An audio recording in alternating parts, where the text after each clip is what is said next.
Good afternoon.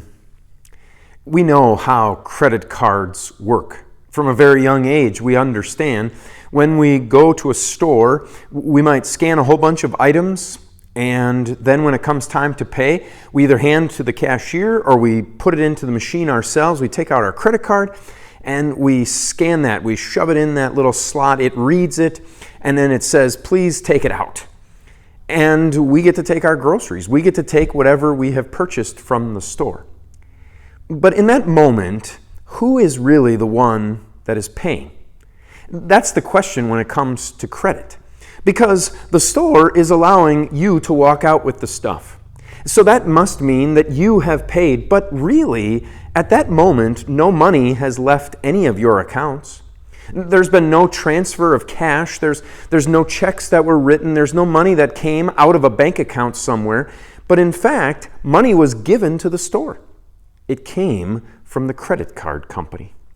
The credit card company took you putting in their card, took money from their own account, sent it to the store, and in that way, the store was able to allow you to take your stuff. So you get the benefit of the stuff, but somebody else paid.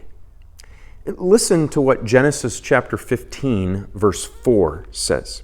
Verse 6. Abram believed in the Lord, and the Lord credited it to him as righteousness. There's a mention of credit. And people have thought, well, maybe Abram was believing, and it was the believing that was his action, his work, and so God was able to give him righteousness. But it mentions that God credited it to him as righteousness. The credit is the same as the credit of you using a credit card in a store. That Abram was going to get a benefit. Righteousness was what he was getting. Perfection before God. His slate of sin was wiped clean. He was considered righteous in God's eyes. He got that benefit, but who is the one that paid? It wasn't Abram.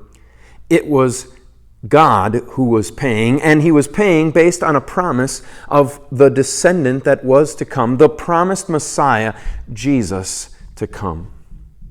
And so Abram gets benefit. Jesus is the one who pays.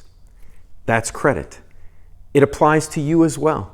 You get the benefit of God declaring you righteous even though you're sinful. Your sins have been wiped away. You get that benefit, but who is the one that pays? Jesus is the one who pays. Jesus is the one who suffered in your place. Jesus is the one who gave his life for yours. So Jesus pays, you get the benefit. And when you take God at his word that that's true, when you believe that, God credits it to you as righteousness.